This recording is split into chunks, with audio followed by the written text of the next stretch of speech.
Bonjour à toutes, bonjour à tous, bienvenue sur Pseudo-Histoire, l'émission qui parle de civilisation. Aujourd'hui, pour ce premier podcast, Fondation de Isaac Asimov.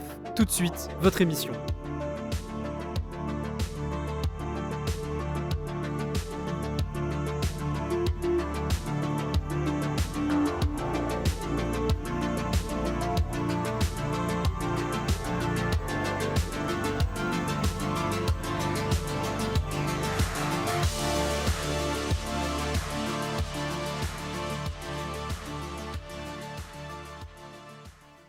Fondation de Isaac Asimov. Commençons par l'auteur, Isaac Asimov, né en 1920 dans la petite ville de Petrovitch en Russie et mort en 1992 à New York aux États-Unis. Il est majoritairement connu pour deux œuvres principales, Le cycle des robots et Fondation, c'est le sujet de ce podcast, mais il aura écrit pas moins de 500 œuvres, entre romans, essais, écrits de vulgarisation scientifique et nouvelles avec lesquelles il a commencé. Il obtiendra un doctorat en biochimie en 1948 à l'université de Columbia.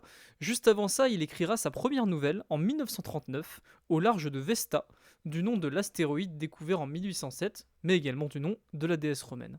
Entre 1939 et 1941, il aura écrit 15 nouvelles qui ont toutes été publiées, et ses écrits les plus connus nous viennent du cycle des robots, sobrement appelé Les robots. Trois lois des robots que vous connaissez sûrement, je vais vous les citer. Première loi, un robot ne peut porter atteinte à un être humain ni en restant passif laisser un être humain exposé au danger. Deuxième loi, un robot doit obéir aux ordres donnés par les êtres humains sauf si de tels ordres sont en contradiction avec la première loi.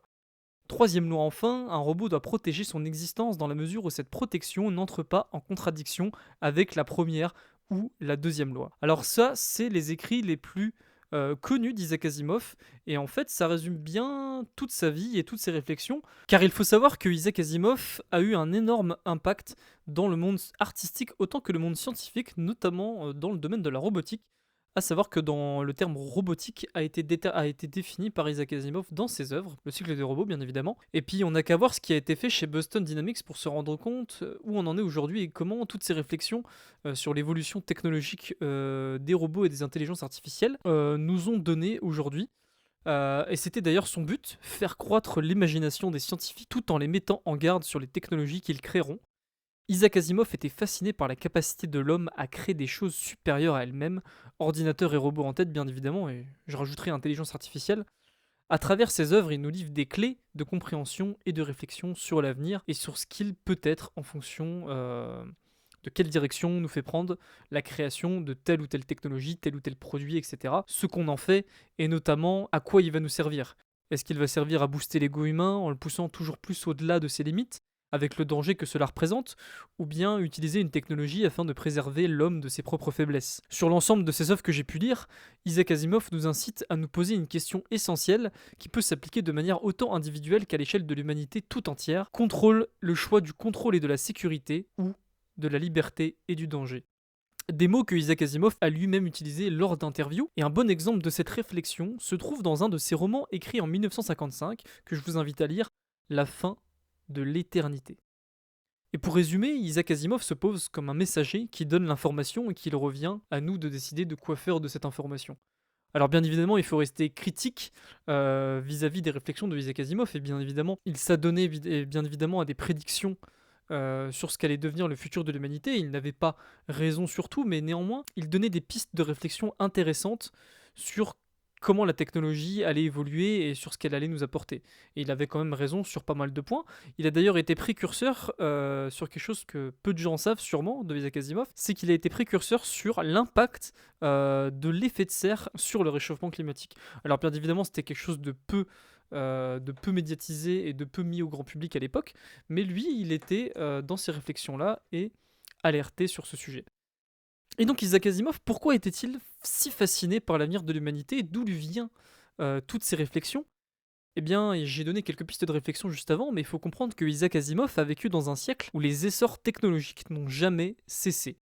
Avec l'impulsion de la Première Guerre mondiale, où la supériorité technologique était importante pour gagner les combats, les conflits ont pris un essor que on n'imaginait pas alors jusqu'alors, et ont poussé à une course à l'armement et aux technologies afin de garantir, comme je le disais avant, la supériorité sur le terrain et donc sur les combats. Et avec cette guerre, on a eu droit Technologie atroce, on a évolué en termes de chimie, mais bon, on a inventé le gaz moutarde, est-ce que ça valait vraiment le coup? Les premiers sonars ont été inventés à cette période, il y a eu le développement de l'aviation pour faire la guerre, mais par la suite, on a eu le droit à l'aviation civile. Cette course à la supériorité technologique a repris une accélération encore avec la Seconde Guerre mondiale, hein. Vous savez tous de quelle technologie, de quelle découverte je vais vous parler. Bien évidemment, l'énergie atomique avec les premières bombes nucléaires. On a également eu une autre course technologique avec la fin de la guerre froide qui nous a conduit à une course à l'armement et à la technologie encore plus énorme que les deux guerres d'avant, avec notamment la course à l'espace qui a permis le développement de technologies incroyables. Il faut savoir que plein de technologies qui nous viennent de l'ère de la conquête spatiale, eh ben on en utilise beaucoup dans nos sociétés de tous les jours. Enfin, dans notre vie de tous les jours, pardon. C'est mieux dit comme ça. Notamment, par exemple, le micro-ondes, pour donner un exemple assez commun. Et avec ce rapide résumé, on se rend bien compte que Isaac Asimov avait de quoi se poser des questions sur où est-ce qu'on va avec tout ça. Après tous ces conflits, on crée des armes de destruction, au final on réutilise ces technologies qu'on utilisait pour tuer pour favoriser notre confort. Qu'est-ce qu'on va faire Qu'est-ce qu'on va faire de toutes ces technologies? Comment l'humanité évoluera-t-elle avec? Tant de possibilités, mais autant d'incertitudes. Et avec tout ce qui a été dit, en ayant expliqué les pensées et les réflexions de Isaac Asimov qu'il nous transmettait via ses œuvres, pourquoi avoir choisi Fondation et pas une autre de ses œuvres comme Le cycle des robots par exemple, dont, comme on l'a vu juste avant, a eu plus de visibilité à travers ces 3 lois des robots? Eh bien tout simplement parce que les 7 tomes que compose cette saga Fondation ont été diffusés entre 1951 et 1993, soit 42 ans. Et par conséquent, cette saga représente 42 ans de réflexion de l'auteur sur les thématiques qui lui sont chères. Et on le remarque bien après lecture qu'entre le premier et le dernier livre, ses points de vue ont évolué, mais sans se dérober de ses principes phares que sont la rationalité et le pragmatisme qui doit avant tout diriger la pensée humaine. Isaac Asimov était profondément optimiste sur le futur de l'humanité, mais en faisant confiance plus au rationalisme plutôt qu'à l'empathie. Il dit lui-même dans une interview que la coopération entre les nations s'opérait parce que cela était bénéfique pour eux-mêmes avant toute chose, et qu'on cherche ce qui est le plus bénéfique pour nous-mêmes avant même de penser aux autres, mais que la meilleure solution reste celui de la coopération, que l'on soit un égoïste ou un altruiste. C'est d'ailleurs cette pensée qui l'amène à cette conviction qu'à terme, un système d'administration internationale était nécessaire afin d'assurer la pérennité de la civilisation. Bien sûr, il ne pensait pas que l'humanité devait adopter une culture unique, au contraire, il pensait que la pluralité des cultures était importante, mais que toute cette pluralité devait coopérer pour le bénéfice de chacun. Et c'est d'ailleurs un modèle qu'il décrit et propose dans l'univers de Fondation, se basant sur des modèles déjà existants qui, au bout de 42 ans, finira par se déconstruire complètement au dernier tome de la saga. Mais ça, on va en parler. Et donc, après toutes ces digressions, il est temps d'attaquer le vif du sujet. Allons-y pour Fondation. Ma série de livres Fondation et Empire est une épopée politique. Elle exprime mes vues. Les individus sont, sur une large échelle, les marionnettes de mouvements sociaux qui les dépassent. Il est impossible pour l'individu de remonter le courant de l'histoire humaine. Au fond, peu importe notre action, le mouvement nous entraîne. C'est une sorte de déterminisme social.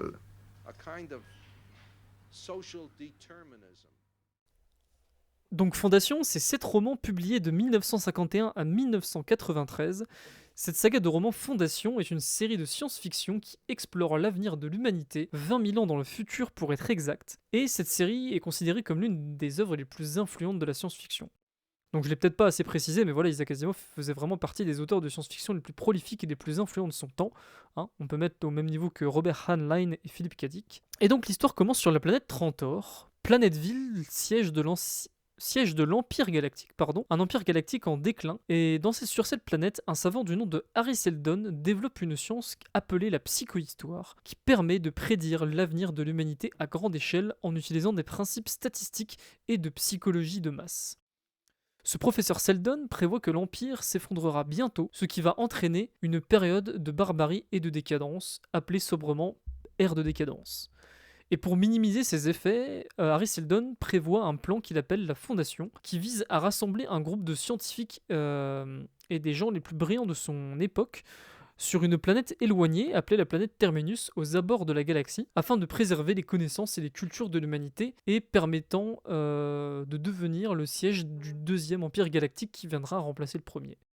Et en parallèle de ce en parallèle de cette première fondation, il décide de créer une seconde fondation dont on sait peu de choses au début, qui, selon les dires de Aristidon, se situe à l'autre bout des étoiles, à Finistel, là où finissent les étoiles. Voilà comment commence Fondation. Donc Fondation explore de nombreuses thématiques à travers son histoire, notamment la psychologie de masse en tête, mais également l'histoire, la politique, la religion, les technologies bien évidemment, et la nature humaine. Bien que sur ce dernier point, il n'y a rien d'étonnant là-dessus, puisque toutes les œuvres où on retrouve des êtres humains en son sein parlent d'une manière ou d'une autre de nature humaine, mais avec le point de vue de l'auteur.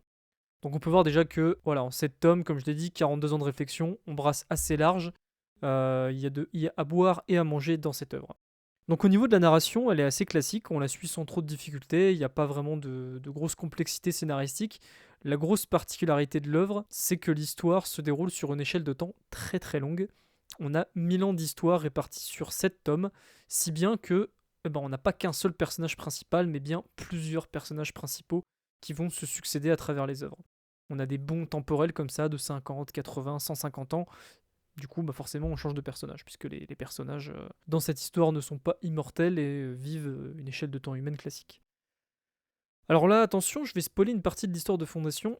Harry Seldon, très tôt dans l'histoire, donc dès le premier tome, meurt, si bien que ce qui va rester du personnage tout durant la suite de l'œuvre, c'est les mystères autour de sa psychohistoire, qui sera dévoilée dans les 2 derniers tomes, qui va traiter en fait de la jeunesse d'Harry Seldon, de comment il est amené à créer la psychohistoire, et son héritage à travers les 2 fondations, dont l'une des 2 reste très mystérieuse à ce stade de l'œuvre. Comme je l'ai dit juste avant, Harry Seldon indique qu'il créera une seconde fondation aux confins de la galaxie, à Finistel, là où finissent les étoiles.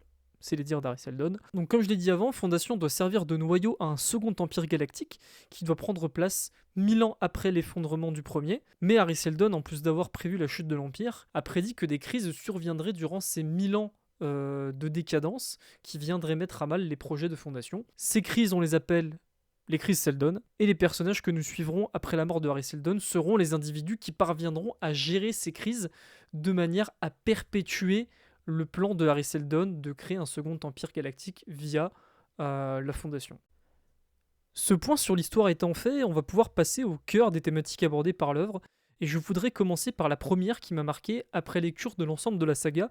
Il s'agit des limites des sociétés humaines. Donc le point de vue adopté par Isaac Asimov au sein de l'œuvre n'a eu de cesse d'évoluer au fil des tomes, si bien que sa solution de fondation, mais surtout celle de la psychohistoire et des prédictions d'Harry Seldon, viendra à être déconstruit en plein milieu de l'œuvre. Ça, j'y reviendrai un petit peu plus par la suite. Mais du coup, ce qui est intéressant, c'est de voir à quel point il vient à critiquer des modèles qui ont fait ses preuves, même au bout de 20 000 ans. C'est justement ça toute la problématique abordée par l'œuvre tout au long des premiers tomes en tout cas. C'est qu'après plus de 20 000 ans de règne, un empire galactique finit par s'effondrer, avec une régression lente qui amène à des périodes de troubles, où des mondes qui deviennent à nouveau indépendants souhaitent prendre la place de cet empire fraîchement déchu. Pourquoi une telle chute d'ailleurs? Pourquoi un empire qui a réussi à tenir 20 millénaires en surmontant des crises qu'on peut bien imaginer, au regard de notre histoire, finit par céder, ne parvenant plus à maintenir son règne? D'autant plus qu'on voit à travers les œuvres que c'est une régression très très lente. C'est pas quelque chose où il y a une crise, un effondrement, révolution et bim, tout de suite, voilà, il n'y a plus d'empire. Non, c'est vraiment quelque chose qui se fait de manière très lente, très insidieuse.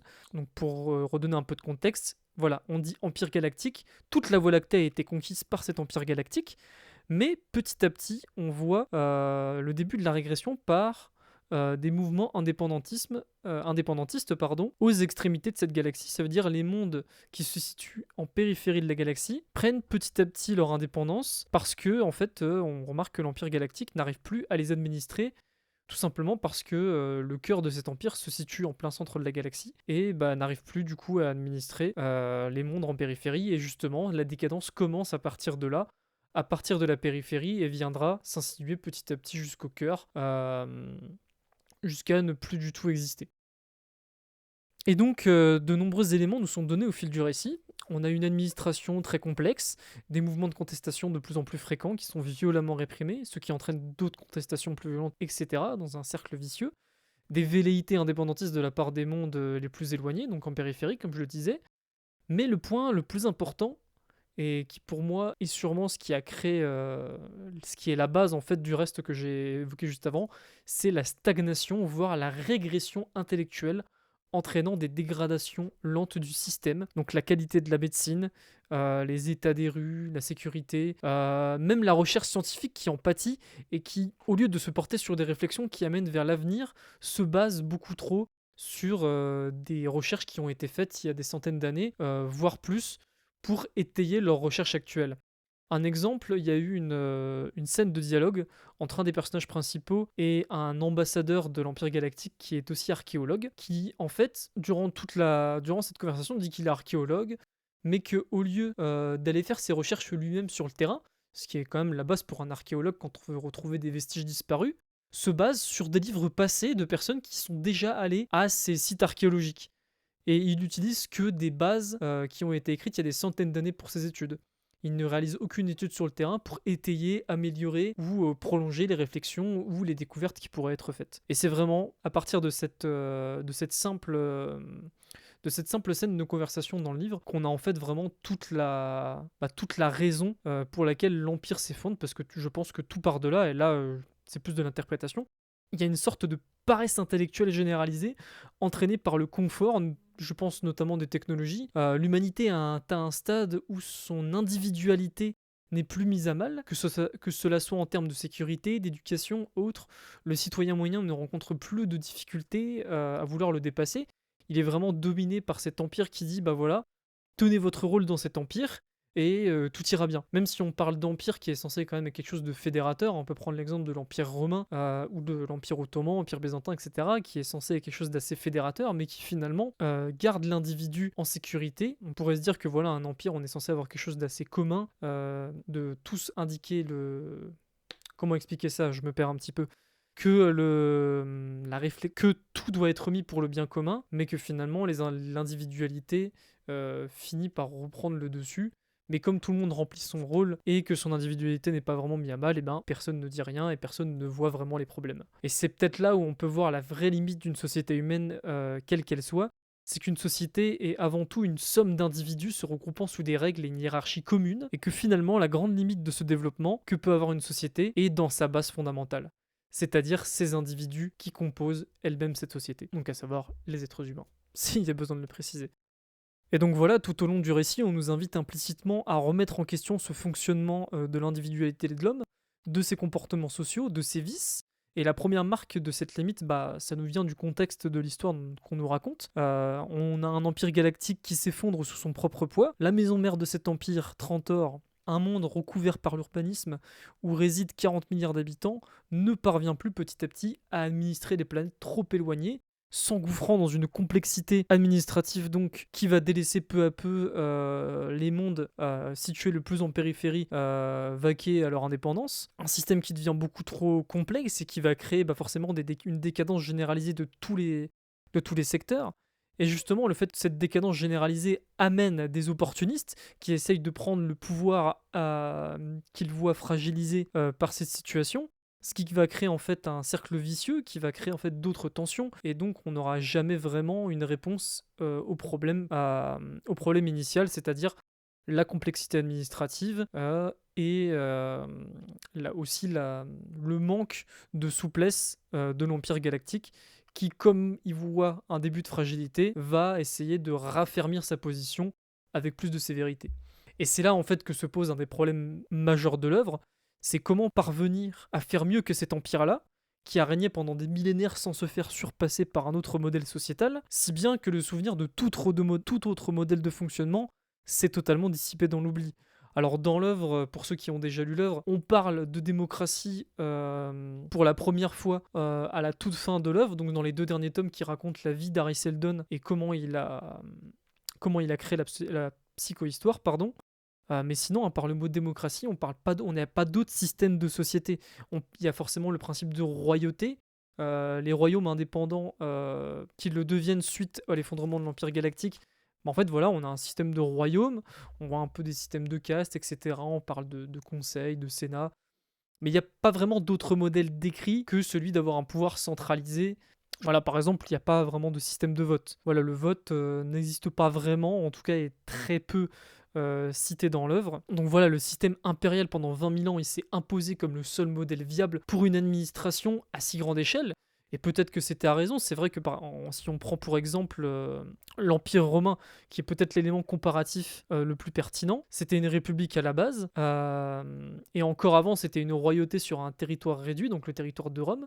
Elle a fini par changer de modèle petit à petit pour s'adapter à l'extension de son territoire, et d'ailleurs quand on s'intéresse à l'histoire de l'Empire romain, on remarque qu'on n'a jamais proclamé officiellement l'Empire, mais en fait le système impérial s'est fait de lui-même en fait, parce que c'était la meilleure réponse à une extension de territoire qui permettait une décentralisation, enfin qui permettait une meilleure administration pardon, du pouvoir, ainsi qu'un meilleur règne. Par exemple, à la fin, enfin à la période où l'Empire romain était le plus vaste, il y a eu pendant un temps une division de l'Empire en deux sur la direction de deux empereurs. Bon, je grossis un peu le trait administrativement, mais vous voyez, l'adaptation en fait se fait de lui-même, et on a remarqué que voilà, pour un territoire aussi vaste et pour les technologies qui existaient à l'époque, un empire c'était quand même assez cohérent. Et là, on se retrouve 20 000 ans dans le futur, on repart sur un système impérial avec les technologies de communication qu'on connaît, et donc d'une administration qui était largement faisable. Mais là, au bout de 20 000 ans, cet empire a montré ses limites, et il convient donc de trouver une meilleure solution. Et quelle autre voie? Et bien ça, c'est tout, c'est toute la réflexion de l'œuvre, mais pour le coup, je n'ai pas envie de spoiler plus, parce que ça serait bien que vous découvriez l'histoire et comment elle finit, parce que je pense que certains pourraient être surpris, notamment par une des grosses révélations de l'œuvre, mais j'en dis pas plus. Et donc revenons un petit peu sur l'auteur, qui s'est posé la question lui-même sur la limite des solutions qu'il propose, à savoir se baser sur les prédictions de Harry Seldon et de la Fondation qui doit être une base pour un nouvel empire galactique. Au bout du troisième tome, les modèles de prédiction de Harry Seldon deviennent totalement caduques, à cause d'un événement non prédit par la psychohistoire, si bien que l'avenir redevient totalement incertain, que la Fondation ne peut compter que sur elle-même pour atteindre sa destinée. Et ici, on a un premier rebondissement qu'on aurait peut-être pu anticiper avec la conversation du patricien archéologue que j'ai évoqué précédemment. S'accrocher uniquement sur le passé n'est pas viable, et que ce passé justement doit être une base pour l'avenir, mais sans être son élément moteur. Ce qui était un peu le cas jusqu'à présent, jusqu'à un certain point. Et dans les romans, les prédictions de Harry Seldon ont été sauvegardées dans des enregistrements holographiques qui ne pouvaient être rendus disponibles après seulement les fameuses crises Seldon, justement de manière à pouvoir donner la marche à suivre. Une sorte de trust the process 20 000 ans dans le futur. Et qui avait marché pour un temps, mais qui a fini par perdre de son utilité, puisque la psychohistoire s'est fait avoir par un événement qu'il n'avait pas prédit. Et c'est à ce moment-là que je me suis rendu compte du génie de Isaac Asimov, à la fois dans son récit et dans ses réflexions. Et ben c'est cette fameuse seconde fondation qui était là pour anticiper l'échec des prédictions initiales de la psychohistoire, et ainsi pouvoir faire perpétuer cette science qu'on pensait disparue avec Harry Seldon. Mais il s'avère que cette seconde fondation n'est en réalité composée uniquement de psychohistoriens, et qui agissent depuis le début dans l'ombre pour faire en sorte que l'avenir ne dérive pas trop par rapport aux prédictions de Harry Seldon, et que finalement la première fondation redevienne la base pour un nouvel empire galactique, mais qui en réalité devait être administré par cette seconde fondation dans les coulisses. Et après cette révélation dans l'histoire, on constate que l'avenir n'est pas seulement anticipé, mais manipulé. Et donc ça nous amène à un nouveau prisme de lecture, c'est celui de l'influence sur la minorité sur la masse. Mais ça, on y reviendra un peu plus tard. Il reste que la psychohistoire reprend un tout nouveau rôle, et on peut ainsi se poser la question, jusqu'à quel point doit-on se servir du passé pour anticiper l'avenir, et à quel moment le passé devient un frein pour avancer. Donc, comme on l'a dit juste avant, l'essentiel du récit y repose sur cette fameuse psychohistoire créée par Harry Seldon, la psychohistoire qui repose sur un principe d'anticipation, avec des lois statistiques et psychologiques, le tout quantifié et exprimé sous forme d'équations, nous faisant comprendre directement que les sociétés humaines à l'échelle la plus élevée peuvent être définies dans les routes qu'elles empruntent, à partir de leur état actuel et de leur état précédent. Donc grossièrement, c'est un principe d'action-réaction. Chaque cause entraîne une conséquence, cette conséquence deviendra elle-même par la suite la cause d'un autre phénomène, d'où la nécessité de connaître le passé pour anticiper l'avenir, connaître l'état précédent pour anticiper l'état suivant. Et donc il s'agit en réalité de la dernière vraie révolution scientifique de cette ère de l'Empire galactique, pour se replacer un peu dans le récit, Chaque technologie énoncée dans Fondation, elle est décrite comme acquise et donc est banalisée. C'est d'ailleurs un aspect assez original de l'œuvre de ne pas trop s'attarder sur les technologies du futur, plus que ça, où un bon nombre de récits, où un bon nombre de récits de science-fiction de l'époque, et même d'aujourd'hui d'ailleurs, auraient fait l'éloge de ces nouvelles inventions qu'on nous montre, qui ne sont pas de notre temps, mais qui sont d'un autre temps, dans le futur. Les moyens de voyage spatiaux, téléportation, voitures volantes et j'en passe.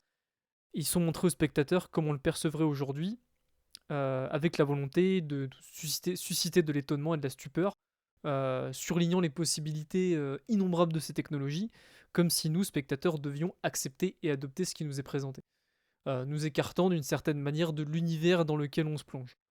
Par contre, dans Fondation, en revanche, toutes les technologies présentées sont incluses dans le quotidien des personnages, banalisées et sont considérées déjà comme acquises. Et ça permet justement de se concentrer sur les personnages, l'histoire et la véritable avancée scientifique d'une ère galactique impériale, la psychohistoire. Et justement, parlons-en de cette science prédictive et dont repose l'intrigue principale de l'œuvre.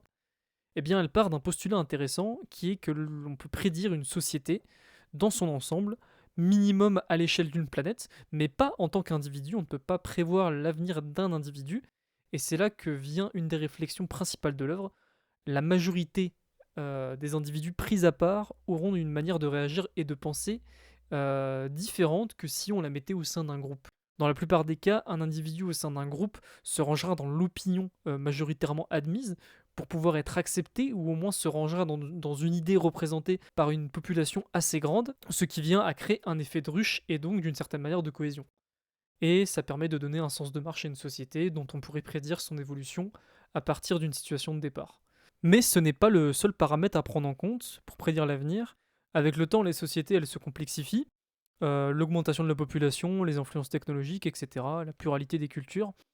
Avec cette complexification, les modèles deviennent obsolètes pour les problèmes naissants. De chaque nouvelle problématique sociétale, on amène des changements profonds de fonctionnement de civilisation, toujours précédés presque systématiquement par des périodes de troubles. Donc les révolutions, les guerres, effondrements, pas toujours de manière foudroyante, hein, ça peut être de manière très longue et insinueuse, hein, comme par exemple l'effondrement de l'Empire romain, qui ne s'est pas fait en un jour comme ça s'est fait avec une succession de crises qui a amené à ça. Et ces points de divergence, justement, qu'on peut retrouver dans l'histoire, eh ben, c'est la base, justement, des fameuses crises Seldon, qui, comme on l'a vu, décrivent des événements clés dans le développement de la Fondation, qui a pour objectif, je le rappelle, de maintenir la civilisation et les connaissances jusqu'à la naissance d'un nouvel empire galactique plus stable. Et qu'est-ce que ça veut dire, ça? Eh ben, en fait, c'est justement dû au fait que à chaque effondrement d'un système dominant, eh bien, il y a des périodes de crise, des périodes de grands troubles et des périodes de perte intellectuelle, de perte de connaissances. Si bien que justement le but de cette fondation, c'est vraiment de prévenir cette chute, de la limiter au maximum et de pouvoir en fait devenir la base d'une nouvelle référence sociétale, justement en se basant sur les prédictions faites par cette fameuse psychohistoire. C'est la première anticipation de l'avenir, justement, parce qu'on sait que des périodes de troubles s'accompagnent toujours en général par des pertes, enfin une grande décadence sociétale, intellectuelle, etc. Et donc ces événements clés qui ont été prédits par Harry Seldon et qui ont été là pour influencer, même après sa mort, le cours des choses, a laissé des messages aux générations futures qui ne sont accessibles que durant ou après ces fameuses périodes de crise qu'il prédit dans le futur, en tout cas pour la Fondation. Et ces messages, ils ont pour but de préserver les éventuelles erreurs à ne pas faire et de manière à ne pas oublier à la première Fondation quel est son objectif, eh bien celui de devenir le prochain Empire Galactique. Mais en réalité, il s'avère que la seconde Fondation était son réel garde-fou, discrète mais à la fois puissante, et dont on ne sait peu de choses au début du récit, mais qui, une fois découverte, et après être apparue comme une ange gardienne de la première Fondation, après avoir résolu la crise non prévue initialement par Harry Seldon, hein, ce que j'ai évoqué précédemment, s'avérera être bien plus que ça. Elle s'avérera être la marionnettiste discrète de la première Fondation. Donc la manipulant dans l'ombre de manière à ce qu'elle suive les chemins voulus par cette seconde fondation. Et est-ce que Harry Seldon avait prédit cela pour la seconde fondation, hein? Donc je rappelle, la seconde fondation n'est composée que de psychohistoriens, donc les seuls détenteurs de cette science prédictive. Et ben en réalité, en fait, c'est pas vraiment le plus important et c'est pas vraiment cette question n'a pas vraiment de réponse dans le récit. Il reste qu'à partir de ce point-là dans le récit, la seconde et la première fondation vont rentrer dans un conflit idéologique, ou en tout cas dans la narration, seront vraiment confrontés idéologiquement. La première fondation, essayant de se détacher de la seconde, veut baser son empire sur les progrès technologiques, l'exploration, la conquête, en somme, avec les dangers que cela peut amener. Et la seconde fondation qui souhaite baser son empire centré sur un total contrôle via les calculs de la psychohistoire. Et là, on retourne au fameux dilemme dont j'ai parlé au tout début de l'émission, contrôle et sécurité, ou liberté, ou danger. Et justement, cette crise non prédite par Harry Seldon nous a conduit à repérer les limites de la psychohistoire, ou tout du moins sa dérive. Mais sa dérive justement a été énoncée implicitement précédemment via les personnages principaux. Justement, une des dérives exploitées par la seconde fondation, c'est que cette science, en fait, je ne l'avais pas vraiment expliqué avant, j'aurais peut-être dû, c'est que pour être applicable, cette science ne doit pas être connue de la majorité. Elle doit seulement être connue et maîtrisée par un petit groupe pour que cette science fonctionne, et non pas par toute la population, ce qui a amené justement cette seconde fondation à devenir une minorité d'élite se réservant le droit de décider du sort de la galaxie. C'est les seuls à détenir cette science, c'est les seuls à pouvoir anticiper le réel avenir de la galaxie, et c'est ce qui les a amenés à vouloir vraiment tout contrôler, la première fondation et donc le nouvel empire en devenir. Et justement, ces crises évoquées précédemment ont toutes eu un point commun, c'est qu'elles ont été résolues par l'action d'un seul individu ou d'un petit groupe d'individus. Chaque crise anticipée par Harry Seldon a trouvé sa résolution dans l'action et les décisions d'une minorité, en général d'un personnage clé principal. Donc il y avait Salvor Hardin pour la première période, Aubert Malo par exemple, voilà, dans le premier livre. C'est vraiment les actions d'une seule personne qui ont conduit à la résolution de ces fameuses crises Seldon. C'est-à-dire que ces crises, en fait, on savait qu'elles allaient exister. On s'est dit, ah oui, la psychohistoire, en fait, elle est là, justement. La psychohistoire a dit, oui, on va pouvoir devenir le prochain Empire Galactique dans 1000 ans. Il y a juste besoin de laisser les choses faire, de fonctionner, etc. Ce qui a amené la plupart des gens à une certaine passivité, là où justement, oui, justement, on a anticipé l'avenir, mais il faut réagir aussi. Et ce message n'a pas été bien transmis par Harry Seldon, à part peut-être dans les oreilles de certains individus exceptionnels. Donc comme je le disais, Salvor Hardin ou Aubert Malo dans le premier bouquin. Euh, je vous laisse découvrir je vous laisserai découvrir les actions qu'ils ont faites et la nature de ces fameuses crises. Et c'est d'ailleurs un principe exploité par la seconde fondation, qui en fait est un peu mise en écho avec la fameuse action de ces personnages principaux qui résout les crises quasiment à eux seuls, en réussissant à manipuler les gens pour résoudre cette crise. Donc en fait on a voulu, assez tard dans le récit, confronter la première et la seconde fondation, mais en fait on avait déjà commencé à planter les graines de cette confrontation, mais ils ont quand même un point commun, c'est que c'est toujours une minorité qui va guider le reste de la population. C'est l'argument principal de la seconde fondation, c'est qu'il y a besoin d'une minorité pour contrôler le reste. On ne peut pas donner le pouvoir à tous, et c'est pour ça qu'ils n'ont pas initié la première fondation à cette science volontairement. Et donc avec ça, on remarque vite que même avec des découvertes scientifiques qui permettraient d'obtenir la solution ultime pour résoudre toutes les crises et tous les conflits sociétaux à venir, ont été pervertis par les individus qui composent ces sociétés. On y revient, justement parce que la seconde fondation en a fait une dérive en voulant tout contrôler et en refermant en fait cette psychohistoire qui était censée être applicable à la masse certes, mais qui a fini par servir à l'individualité de ce petit groupe, se réservant le droit de contrôle, mais pour la première fondation aussi, qui a sombré dans une passivité quasi complète, hormis l'intervention de certains personnages qui font avancer le récit, les personnages principaux qu'on suit dans le récit, pour résoudre ces crises. Mais la plupart des gens sont dans une certaine passivité, en mode en fait, tout a été prédit, donc il y a juste à laisser faire les choses. En fait, on peut pas laisser faire les choses, c'est justement grâce aux actions qu'on peut faire évoluer les choses et justement évoluer. Certes, les mouvements de groupe dus à la masse sont utiles, mais il faut toujours... c'est un peu la morale, j'ai envie de dire, c'est un peu la morale de cette histoire, c'est que il faut toujours quand même quelqu'un pour donner le lead, pour mener vers la bonne direction. Ce n'est pas tout le temps le cas, et la masse justement sert à ça aussi, même si en général c'est plutôt une minorité qui donne un impact sur la masse. La masse également, lorsqu'elle est insatisfaite et qu'elle remarque que les choses ne vont pas parce que les individus qui composent cette masse soit ne sont pas en sécurité, soit ne sont pas assez libres, ou tout du moins n'ont pas assez de confort, vont le faire ressentir et se retourner contre cette minorité. Et c'est un peu la source de pas mal de crises et de révolutions. Et donc voilà, après tout ça, toutes ces explications, on en revient au début, les limites des sociétés humaines. On remarque que les solutions proposées par Harry Seldon sont finalement assez faillibles et qu'on en arrive à d'autres confrontations d'idées sur la base d'une même solution initialement. Donc qu'est-ce qui nous reste finalement? Si c'est des humains qui essaient de trouver des solutions à leurs propres problèmes, on arrive à d'autres problèmes, et en fait on obtient un cycle infini où crise, solution, crise, solution, crise, solution, les solutions amènent à d'autres crises. Donc vous avez compris l'idée, hein, c'est l'histoire de, je disais un petit peu avant, le principe d'action-réaction. Donc est-ce qu'il y a vraiment une solution pour créer une société, j'ai envie de dire, parfaite, ou du moins qui ne pourrait ne plus jamais être en crise?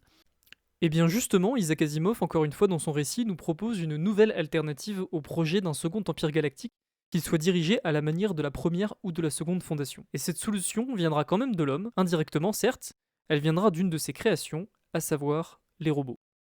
Donc avant de continuer, revenons sur cette fameuse crise non prédite par la psychohistoire. Donc je préfère prévenir à partir de ce point, je vais alerter et spoiler un grand tournant dans l'histoire de Fondation. Donc si vous souhaitez découvrir l'histoire pleinement et que vous ne l'avez pas encore lu, je vous invite à reprendre ce podcast plus tard, après lecture de l'œuvre ou après découverte de cet événement. Donc allons-y. Comme expliqué avant, durant les écoulements de la saga Fondation, un événement non prédit par Harry Seldon a rendu caduques toutes les prévisions de crise faites de son vivant. Et cette crise provenait d'une menace qu'on appelle sobrement le mulet, un individu doté de pouvoirs psychiques faisant concurrence à la seconde fondation et qui supervisait la galaxie de manière discrète jusqu'alors. Ce mulet a réussi à contrôler totalement le territoire de la première fondation grâce à ses pouvoirs, forçant la seconde fondation à agir plus directement et donc à s'exposer à la première.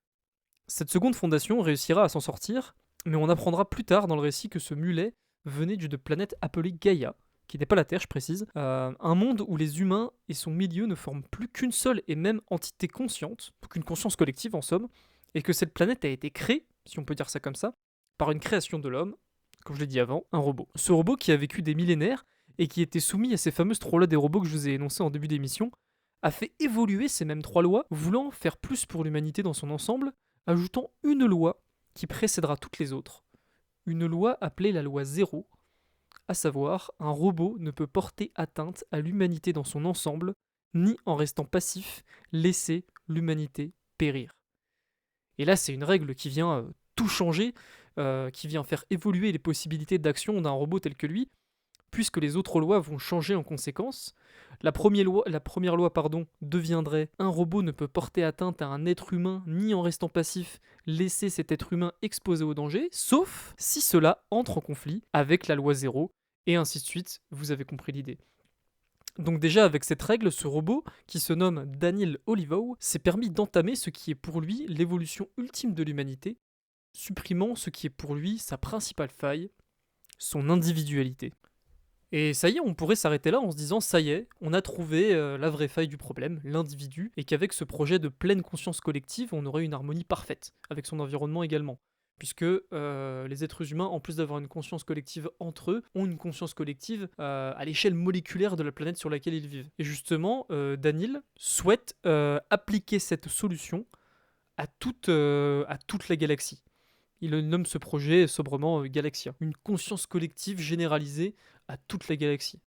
Donc là, vraiment, on entre dans la science-fiction pure et la fantaisie la plus mirobolante, mais c'est quand même quelque chose d'assez intéressant. Mais voilà que cette solution va encore être une fois mise en confrontation, comme avec les deux fondations. Et cette fois-ci, on en revient à quelque chose de beaucoup plus primaire, car cette confrontation va se faire avec la place de l'individualité au sein du groupe. C'est-à-dire que là, on a une solution qui vient transcender toutes les solutions qu'on a vues avant, qui vient transcender toutes les complexités qu'on a évoquées via la première et la seconde fondation et leur système, leur projet d'empire galactique. Et bah là, cette solution supérieure, on pourrait dire ça comme ça, vient à être confrontée à la chose la plus primaire qui soit, l'individualité, l'individu en lui-même et sa place au sein du groupe. Donc l'œuvre finit par nous laisser avec ce tout dernier dilemme face à nous-mêmes. nous faisant comprendre que ce qui fait la force de l'humanité, c'est sa capacité à grandir face aux confrontations d'idées, et que nous sommes seuls maîtres de notre destin, et que tout ce que l'humanité peut créer de supérieur, sa création, aussi supérieure soit-elle, sera toujours à notre image, imparfaite, mais à la fois magnifique.